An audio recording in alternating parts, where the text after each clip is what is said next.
Assalamualaikum warahmatullahi wabarakatuh. Alhamdulillahil qail fi kitabihil karim. A'udzu billahis samiil alim minasy syaithanir rajim.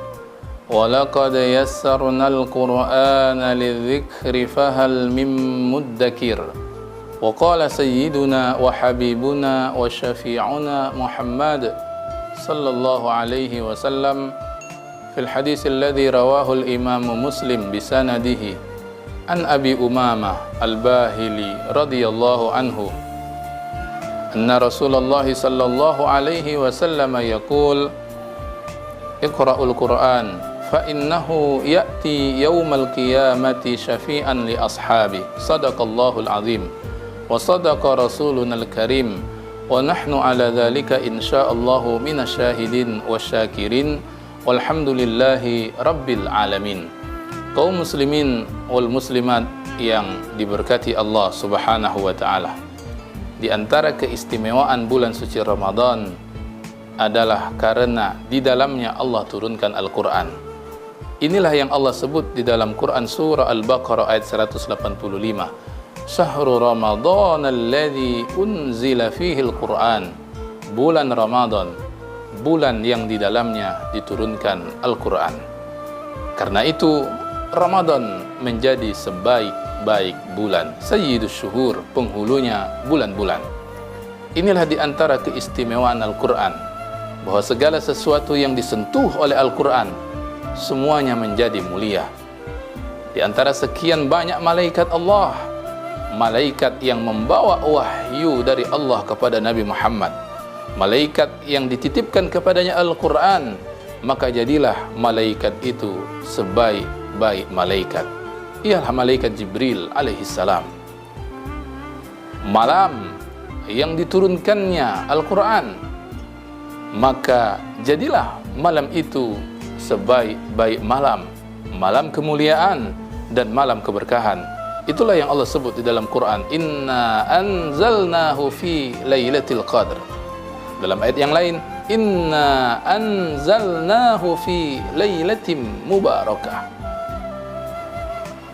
Rasul dan Nabi yang kemudian diberikan kepadanya Al-Quran, maka jadilah dia dari sekian banyak Nabi dan Rasul itu sebagai sebaik-baik Nabi dan Rasul, Sayyidul Anbiya wal Mursalin, yaitu Nabi kita Muhammad sallallahu alaihi wa alihi wasallam. Inilah di antara kemuliaan Al-Quran. Yang disentuh oleh Al-Quran, maka jadilah dia perkara yang mulia.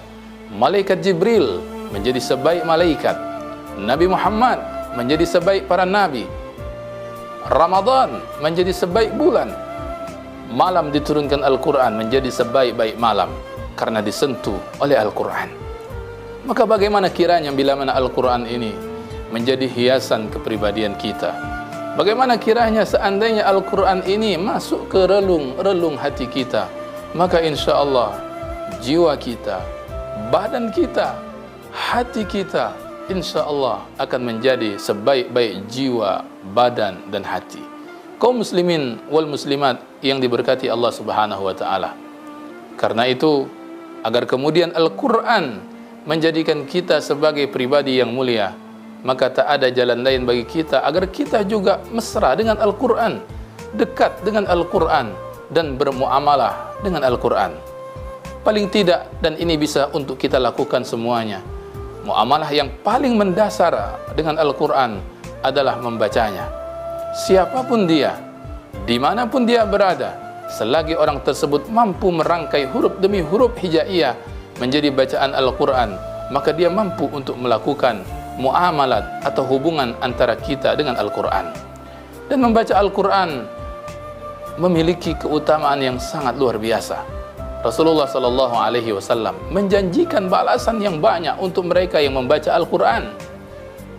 Maha benar Rasul ketika kemudian menjelaskan tentang keutamaan itu dalam hadis yang diriwayatkan oleh Imam At-Tirmizi dengan sanad-sanadnya sampailah kepada sahabat Abdullah ibnu Mas'ud radhiyallahu anhu. Rasulullah sallallahu alaihi wasallam bersabda, "Man qara'a harfan min kitabillahi falahu bihi hasanah wal hasanatu bi asyri amsalihha la aqulu alif lam mim harf, walakin alifun harfun, wa lamun harfun, wa mimun harfun.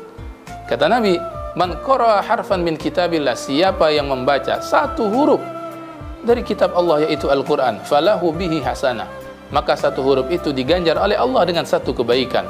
Wal hasanatu bi asyri amsalihha, dan satu kebaikan itu dilipat gandakan oleh Allah 10 kali kebaikan. Dan aku tidak mengatakan, kata Nabi, alif lam mim satu huruf, tetapi alifnya dihitung sehuruf, lamnya dihitung sehuruf, mimnya dihitung sehuruf.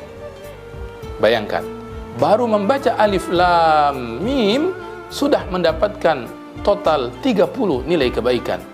Bagaimana kalau kemudian kita baca keseluruhan Al-Quran di bulan suci Ramadan ini, mulai dari awalnya sampai akhirnya, atau usaha yang maksimal bagi kita untuk memperbanyak bacaan Al-Quran ini.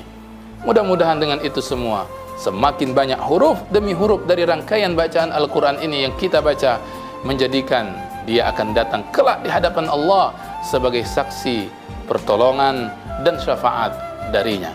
Inilah yang kemudian juga disebut oleh Rasulullah SAW dalam hadis yang lain, Iqra'ul Quran, baca oleh kalian Al-Quran, fa innahu ya'ti yaumal qiyamati syafi'an li ashabi, karena Al-Quran yang dibaca itu kelak di akhirat dia akan datang sebagai syafaat bagi orang-orang yang membacanya.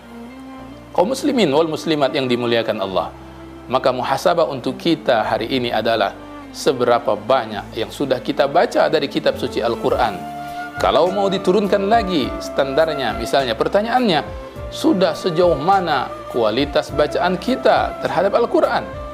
Kalaulah kita selama ini belum lancar membaca Al-Quran, maka berupayalah agar ketika kita masih hidup ini ada keinginan untuk belajar Al-Quran, kemudian betul-betul kita wujudkan untuk belajar Al-Quran tersebut, sehingga dengan belajar Al-Quran bacaan menjadi bagus, tajwidnya dibaca dengan benar, dan itu semua akan datang kepada kita sebagai syafaat kelak di hadapan Allah Subhanahu wa ta'ala. Jangan sampai kita kemudian terlepas dari ibadah membaca Al-Quran, karena ketika kita terlepas dari bacaan Al-Quran, kita terlepas dari satu keutamaan yang sangat hebat. Kaum muslimin wal muslimat yang dimuliakan Allah, inilah yang patut untuk kita lihat, untuk kita introspeksi diri kita hari ini, dari dulu dan sampai sekarang, sejauh mana sudah hubungan kita dengan Al-Quran. Kalaulah Al-Quran menjadikan segala sesuatu yang disentuhnya menjadi mulia, maka dengan interaksi kita, muamalat kita dengan Al-Quran, dengan membacanya, lalu kemudian nanti dengan memahami isinya dan mengamalkannya dalam kehidupan kita sehari-hari, mudah-mudahan menjadikan pribadi kita menjadi pribadi yang mulia. Dan makin banyak interaksi kita dengan Al-Quran, mudah-mudahan makin banyak pula Al-Quran itu datang sebagai syafaat dan pertolongan kelak di hadapan Allah Subhanahu wa ta'ala. Hadani Allahu wa iyyakum ajma'in. Aqulu qawli hadha wa astaghfirullah li wa lakum. Wassalamu alaikum warahmatullahi wabarakatuh.